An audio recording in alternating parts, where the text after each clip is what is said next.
agency. EvolutionBeats.com. I told her if she wants to, she could roll with me like all night. Smoke away your problems, let me solve them. Math tight. What's going on, everyone? It's your boy Dead on Dave. Welcome back to the channel.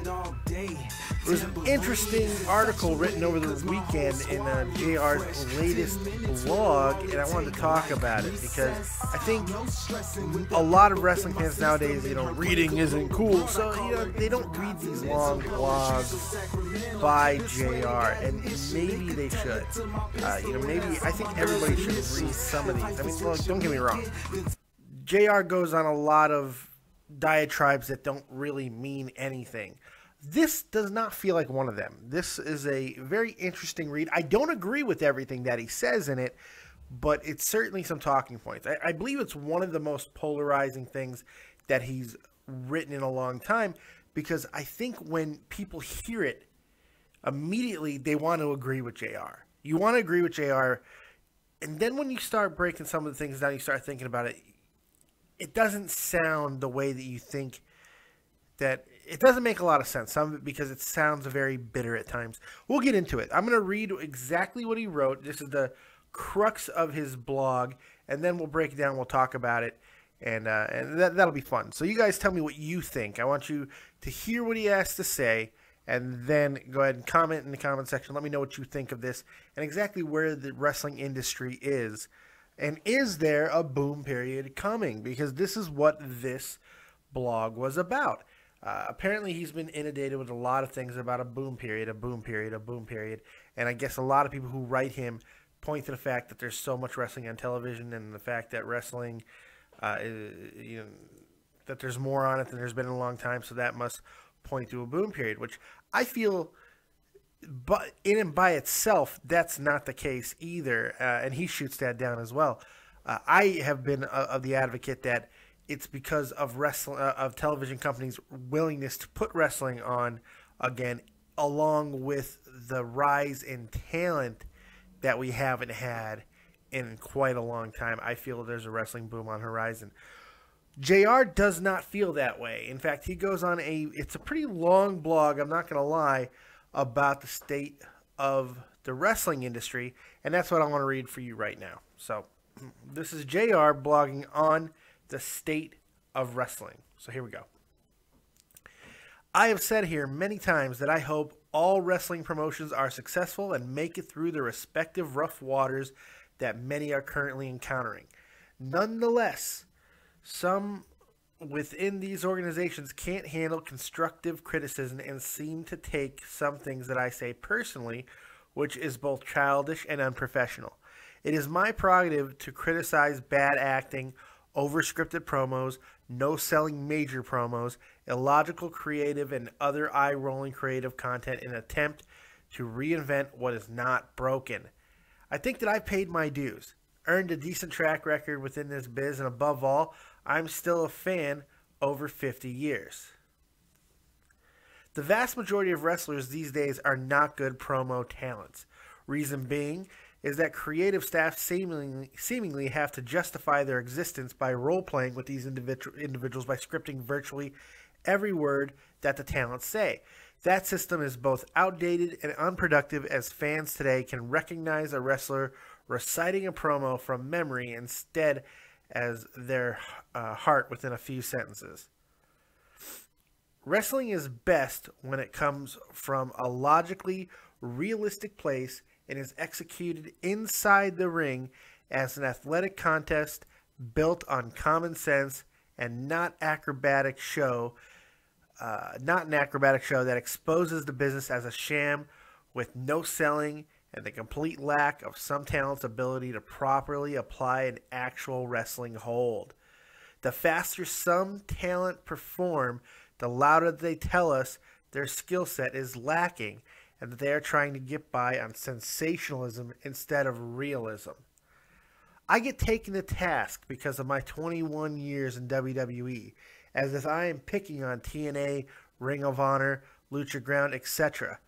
of the world, when nothing could be further from the truth. I've dedicated 40 plus years of my life to the wrestling business, proudly, I might add, and would do it all over again if the opportunity presented itself. But that isn't going to happen.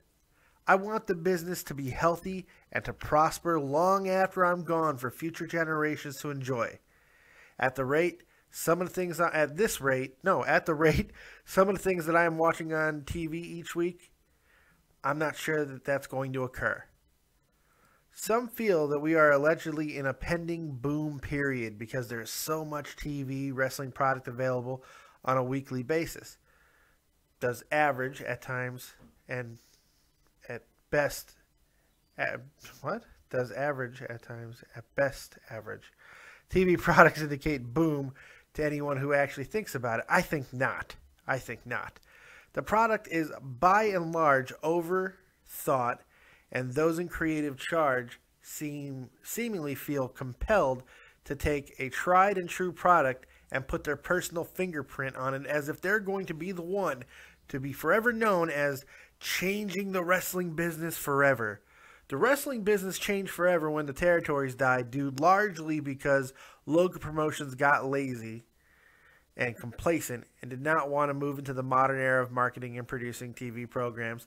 Plus, they stopped developing new young stars. Blame who you want, but the territory system stopped doing what brought them to the dance, and that was featuring new stars, compelling rivalries that were based in easy-to-understand, common-sense storylines produced in weekly episodic television. Plus, the talents back in the day were by and large better storytellers than we are fed today, with some exceptions. An essentially easy-to-watch, non-complex hour of TV that virtually anyone can understand and enjoy was what worked best for many of us lifers.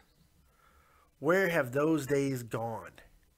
Yes, I've been involved with many lame, ineffective, and impotent TV storylines in my career, but I was always a team player and had no problem cashing the checks to do what my employer instructed me to do in the fictional show business world of pro wrestling. It was like an actor being cast in a film. Some days were better than others. Some shows were better than others too. Perhaps someday someone in a promotion will understand that simpler is better, and the majority of fans who don't want bad acting or predictable promos, but instead want to get lost in the personal issues featuring the stars settling the conflict in a ring utilizing superior athletic representation. It's just not that hard to figure it out from where I sit, or perhaps the feedback that I receive from some young fans on Twitter is true. Times have simply passed me by. Well, that's an interesting blog by JR. I thought it was very, what he does is he effectively cuts the legs off of anybody by getting deep and kind of self-deprecating at the end. He talks about he like anybody who wants to bash this blog, including myself, is going to have a hard time, because there's some things that I'm going to criticize here. Some things I'm going to at least feel that I don't feel he's 100% on, because I do feel that sometimes the times have passed him by in some regards. But unfortunately, because he said it, that argument doesn't work now, because he's aware of it, Dave, so you can't possibly use it. And you can't use, the fact that he was in some of the most ridiculous storylines and responsible for some of the most ridiculous storylines in the Attitude Era. Can't use that because he acknowledged it. And so very effective and smart by JR, who, look, as much as I appreciate everything JR has done, JR is a master manipulator in the business. Master. Absolute master. He knows how to tell a story. He knows how to read an audience. He knows how to read an individual. And he knows how to write a blog that'll effectively get his point across. He is very good at it.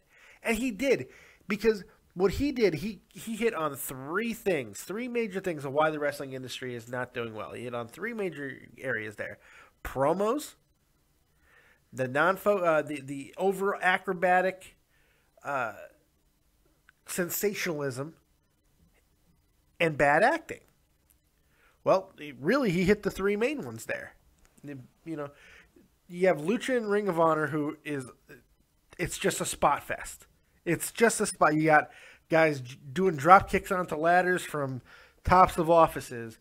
You have every match a kick-out match. That's all you have. There's no substance. There's no storytelling. There's nothing else. There's hardly any promos most of the freaking time, and the promos you do get usually are pretty bad too. But that's what you get, all right? Then you have TNA, where everything's broken, but nothing is more broken than the fact that they seem to want to be a television show, but don't do any of the television show things like, I don't know, have good writing or good acting or good production values. So he hit that with the bad acting. And then, of course, I think the bad promos were obviously directed at WWE with their overly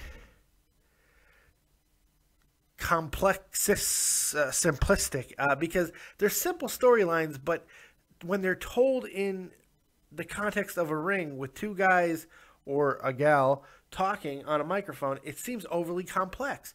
The storylines haven't changed, the ones that WWE decides to use most of the time.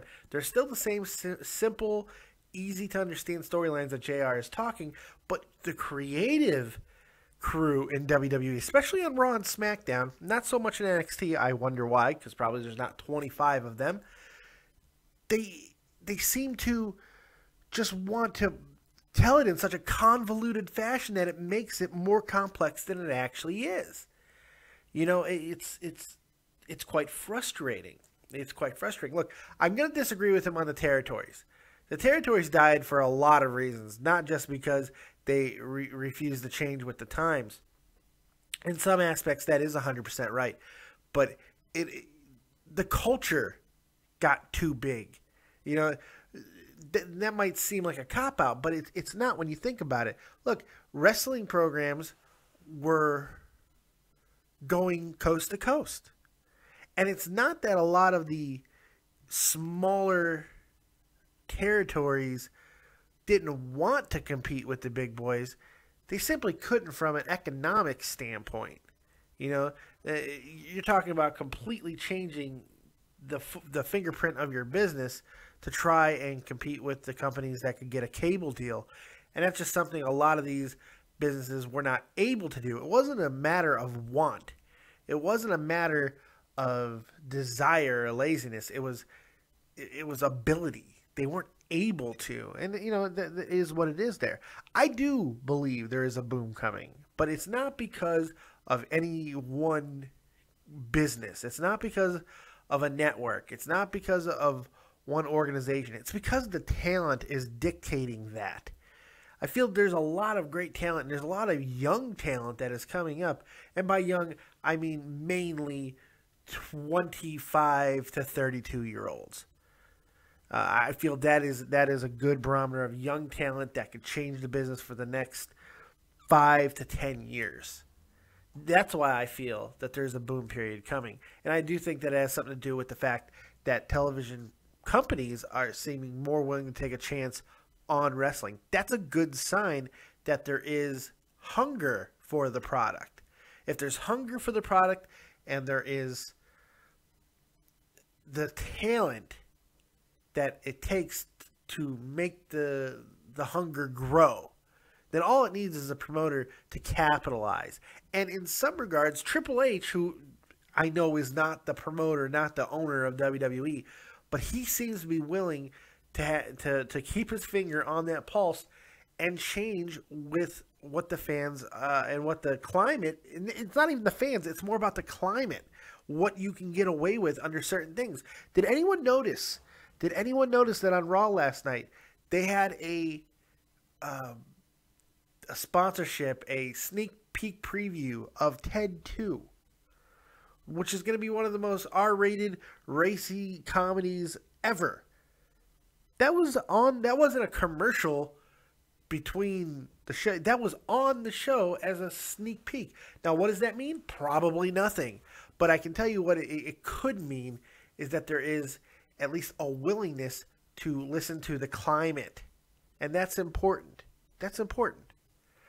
I do feel where he was dead on. He was so right here. When he said that it seems like every major promoter, and I'm gonna put Billy Corgan, who is being hailed over in TNA as some friggin', messiah, which I don't think that he is. In fact, I think he states a lot of things that we've heard other people state over and over. He sounds like the quarterback who doesn't have a lot to say. We're going to take it one day at a time, and God willing, it'll all work out. I mean, that's what he sounds like to me most of the time.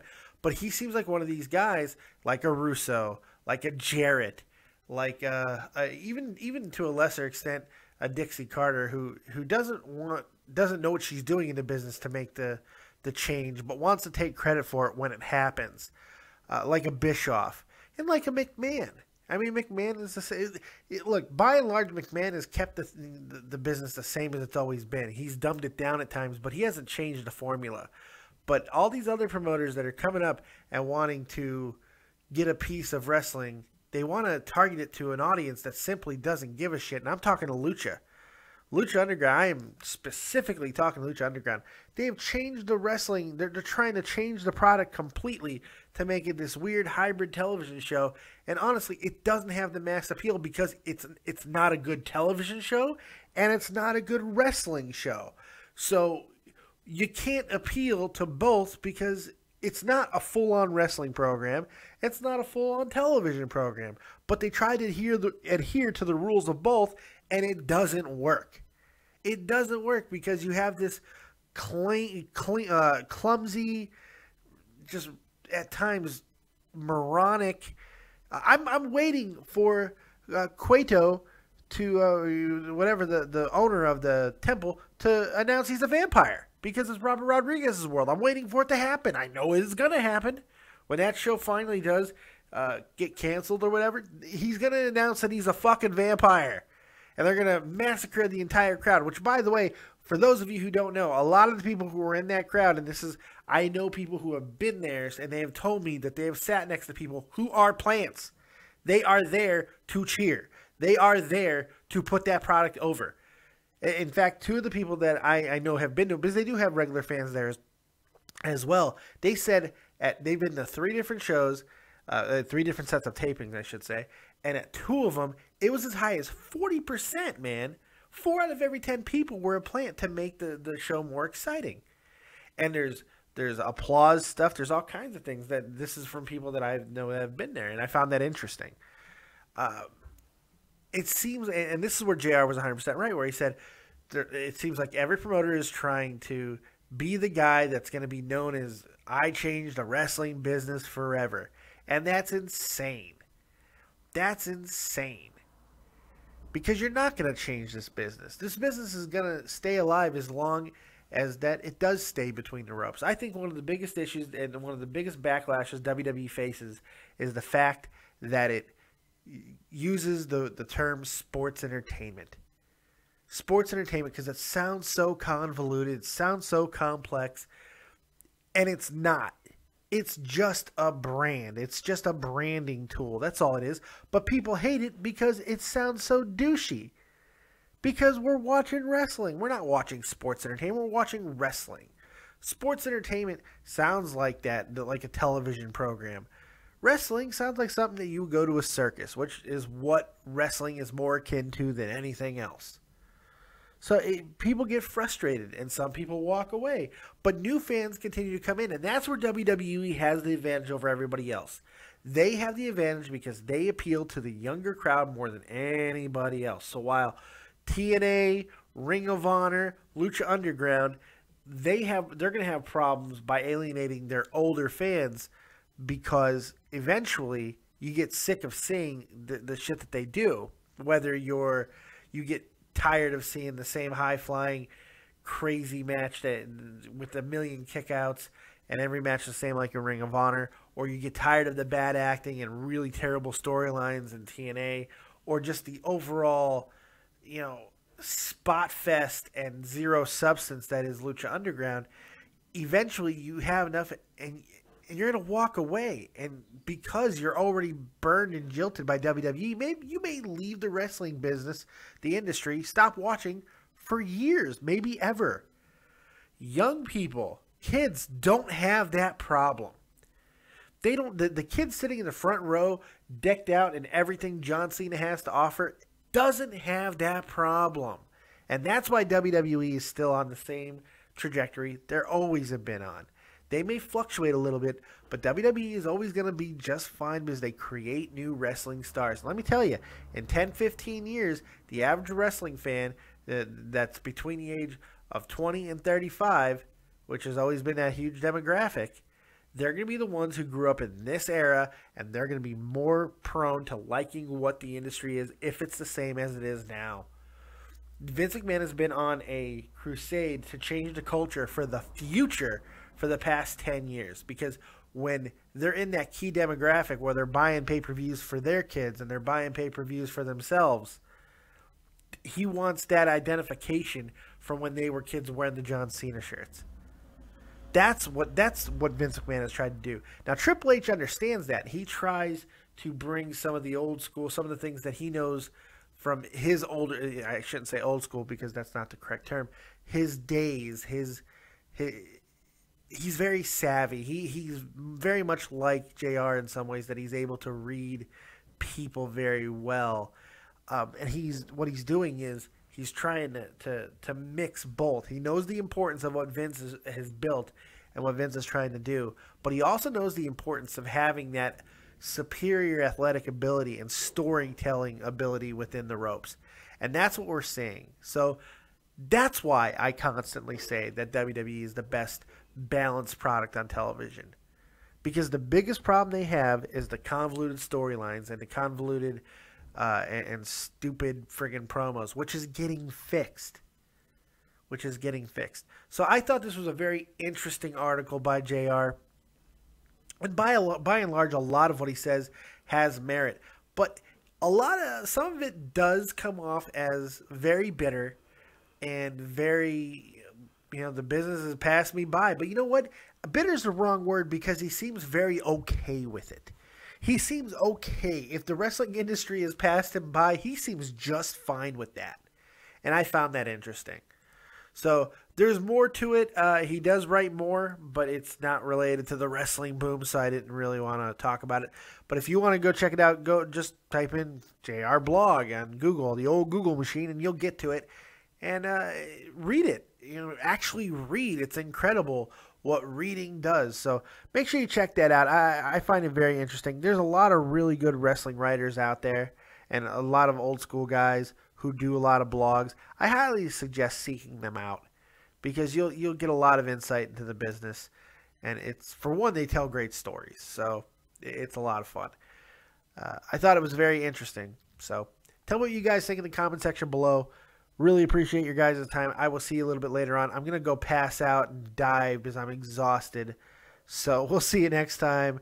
Like, subscribe, and share. Make sure you're checking out the Joe Cronin Show and Shot from the Point, both on YouTube. Shot from the Point is your hockey mecca. Make sure you check that out for everything hockey related. And of course, Joe Cronin, the Joe Cronin Show, who I co-host for each and every pay-per-view and Monday Night Raw, as well as do a weekly program with him called State of the WWE.